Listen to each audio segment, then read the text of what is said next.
विषय वेगळा आहे.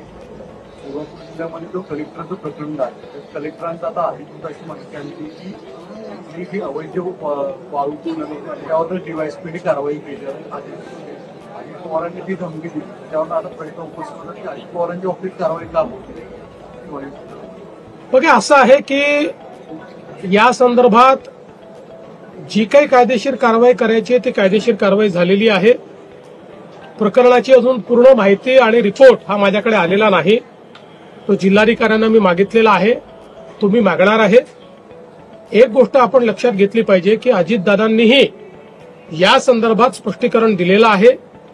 खूप वेळा समोरच्या बाजूला काय चाललं आहे याची आपल्याला कल्पना नसते. अनेक वेळा आमच्याकडे निवेदनं येतात, त्या निवेदनावर आम्ही कारवाई करा असं लिहितो, मात्र त्या निवेदनात सांगितलेली वस्तुस्थिती आणि प्रत्यक्षातली वस्तुस्थिती यात खूप अंतर असतं.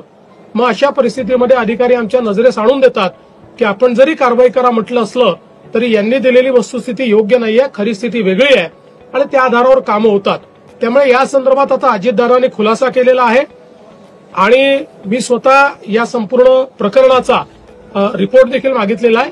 सध्या तरी एवढंच मला असं वाटतं पुरेसं आहे. दुसऱ्या बाजूला राष्ट्रीय पातळीवरती आज उपराष्ट्रपती पदाची निवडणूक आहे. विरोधकांकडून असं म्हटलं जातं की क्रॉस वोटिंग होईल आणि एनडीएतले सुद्धा काही खासदार आमच्या युपीएच्या उमेदवाराला मतदान करतील. त्यांनी निश्चित स्वप्न पाहत राहावं. मी एवढंच म्हणेन, आगे आगे देखिए होता है क्या. महाराष्ट्रातून क्रॉस वोटिंग होईल. आगे आगे देखिए होता है क्या. नवीन घडामोडी पाहण्यासाठी आजच आम्ही मुंबईकर 24 तासला लाईक करा, सबस्क्राईब करा आणि अपडेट रहा.